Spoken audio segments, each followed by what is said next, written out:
Welcome to my new channel, which I will often refer to as Vintage plus Digital Photography. So what's up with the name? I'm a longtime vintage camera user and collector, and a photographer since I was 13 years old. I like to inform people about the usability and affordability of decades-old photo gear, combined with digital cameras, film scanning, and photo editing software. I want to promote the use of vintage and digital to help people improve and enjoy their photography at a reasonable cost. I usually feature an interesting location as well to inspire you to get out and take more pictures. I'm Tim McCauley, and these are my insights on photography with vintage plus digital. Well, first the vintage part.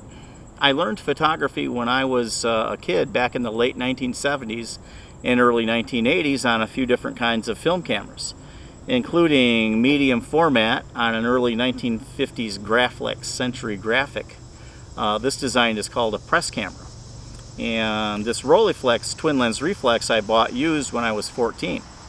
It was made in 1957 and can still create incomparable images. Just a side note there, check out Vivian Meyer, street photographer. She used a Rolleiflex like this one for all of her images spanning several decades in the 1940s, 50s, 60s, 70s, and so forth. I also used and learned with a few popular Pentax and Yashica 35mm cameras of the time. One more important piece of vintage equipment I started with is this handheld light meter. It measures reflected light like built-in meters of most 35mm and digital cameras. But more importantly, with the dome here, it measures incident light, which is the light falling on the subject. The reflected meters in the cameras don't do that. So these light meters came in a variety of shapes and sizes. Here's another example here, a smaller one. And they were essential to use with cameras like these two here with no built-in light meter. Got to determine exposure somehow accurately. But they're still a good tool for determining proper exposure with modern cameras too.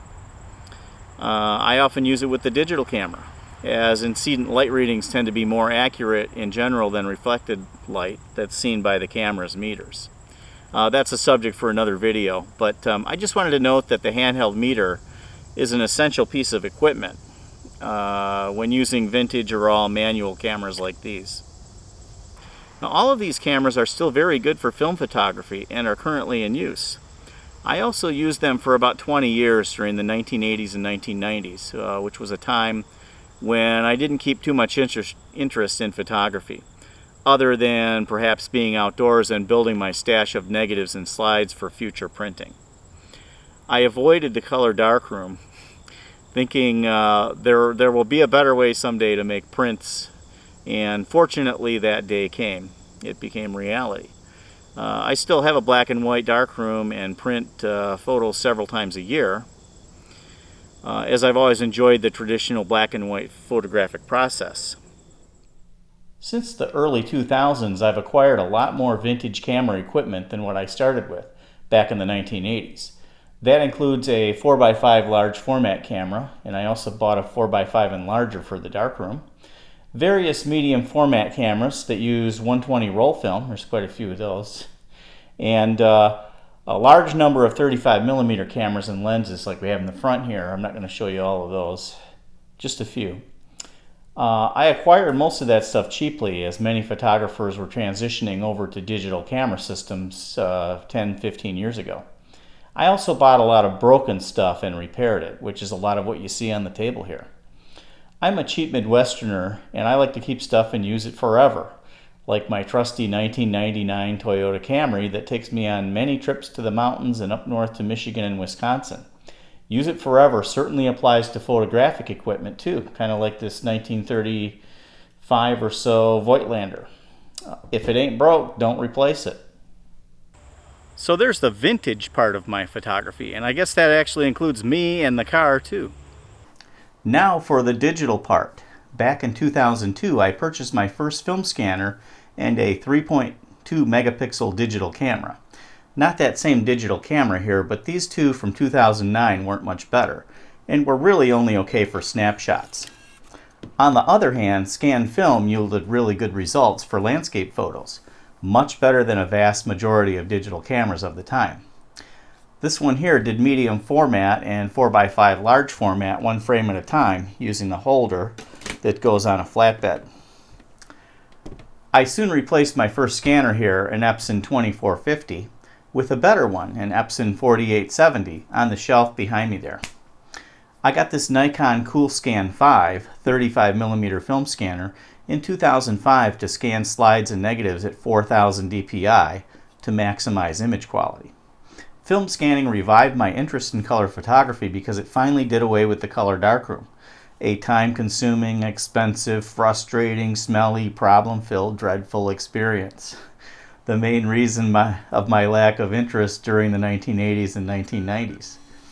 Fortunately, the color darkroom was replaced with photo editing software and printers, and I could now flourish as a photographer with that obstacle gone. Fast forward to 2020. First, I got a new iPhone and quickly discovered that it takes great 12 megapixel digital photos and 4K video. I also found that the Sony mirrorless digital cameras could be purchased new or used for a really good price. Those two findings convinced me to start using mirrorless digital cameras as soon as possible with all my vintage lenses.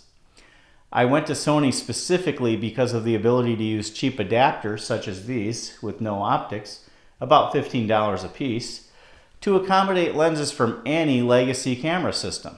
Even the Konica and Canon FD stuff with shorter flange to focal plane distances. Just a quick demo here. This is a vintage Konica SLR body, and the front of the lens mount to the focal plane or film distance is smaller than most other models. Same with Canon FD. And that's why the excellent Konica and Canon FD lenses were quite useless until Sony made mirrorless cameras. I was able to put all of my Filmera lenses, and there are quite a few of them, to use. That is, after I tested each one of them so I could know their quirks and limitations. Konica and Canon FD are among the best. I obtained a Sony a6000 crop sensor or APS-C sensor smaller camera. While legacy lenses like this Olympus one work quite well with it, I also became aware of and purchased two modern wide-angle lenses at very reasonable cost. These two Samyang lenses, also marketed as Rokinon, are manual focus 12mm and 16mm, and I really like their performance, although the 16 is a bit large. I also got the 16 to 50mm kit lens for the Sony a6000, so I could see what autofocus is really all about. And I actually use this combination to shoot a lot of my videos. Then I obtained a Sony a7 II full frame camera.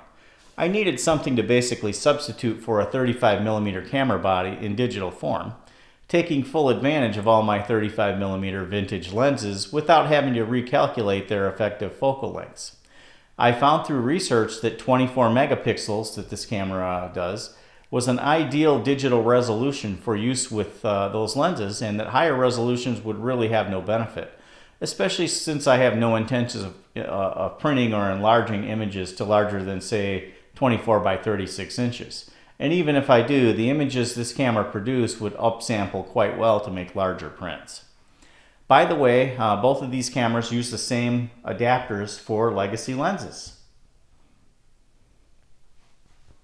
So that's the story and operating philosophy behind the vintage plus digital photography I'm talking about. It's a mix of old and new photography equipment and techniques that goes back 45 years for me. Why vintage? Because older equipment is both very well made and extremely affordable, and it lends a unique character to my photographs and videos. In addition, there's a nostalgic component for me as I fondly recall the golden age of 35mm and medium format film photography during the 1970s and 1980s.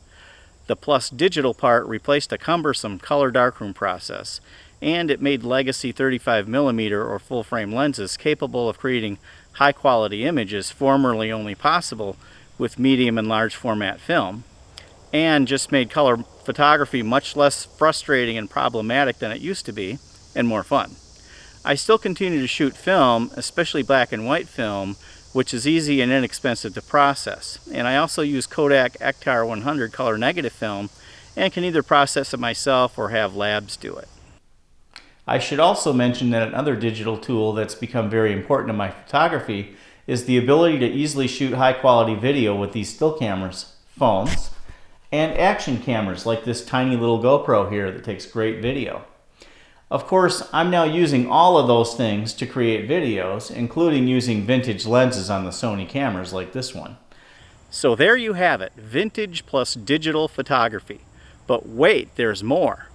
While my videos focus in part on equipment, gear, and techniques, they're just as much about photography locations and the process of enjoying those locations. In many cases, enjoying and featuring the locations will be a majority of the video content. There are some pretty awesome places in our world for taking pictures, whether you're using vintage, digital, or both. My favorite photography subjects are landscapes, nature, and historic places.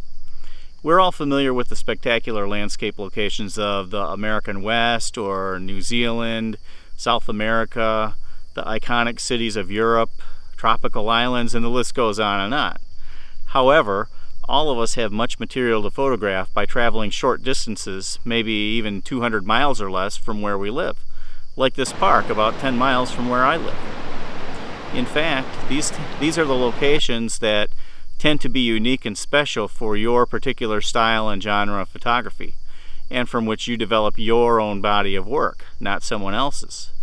Unfortunately, too many photographers develop a mindset where they become discouraged by what's around them and the perceived lack of subject matter, and they succumb to things like gear acquisition syndrome or GAS as a way to feel better about their photography experience.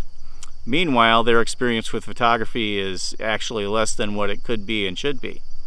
How do I know that? I've been there, done that. Therefore, much of what I'll try to convey through my videos is that every photographer needs to get out anywhere in their great outdoors or urban setting and learn to enjoy those nearby locations with camera ready. To do that, I'll be shooting at locations both spectacular and mundane to demonstrate how you can put that into practice and capture some good photos. I've never been to the Grand Canyon or Bali or the Himalayas or Paris, and thus have not photographed the same well-traveled places many others have. However, I do have some worthy places to photograph nearby in North Carolina and Virginia that include everything from mountains and waterfalls to farms and forests to lakes and rivers like this one, to hundreds of miles of coastline. When I lived in Michigan and Wisconsin, I had pretty much the same types of subjects, except for Great Lakes coastline instead of the Atlantic Ocean.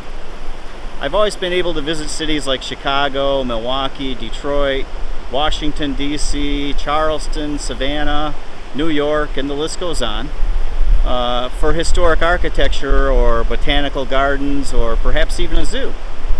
One thing all of those places tend to have in common is that images I capture there don't look like anybody else's, and certainly not like anything I see on numerous magazine covers or screensavers or poster prints or other widely reproduced scenes that often seem kind of cliche. So what that all adds up to is that we all have tools like equipment, gear, techniques, one camera, one lens, maybe just your phone, and also locations that we can use along with our talents to create great photographs that have your unique signature or touch. I use vintage equipment because I like the way it works for the final photograph.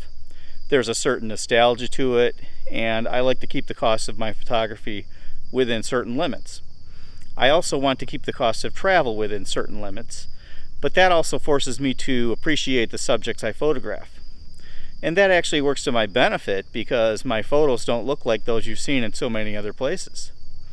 Finally, what I like most about landscape photography is actually being in my favorite local destinations like this one, and just the general awesomeness of nature wherever you happen to be.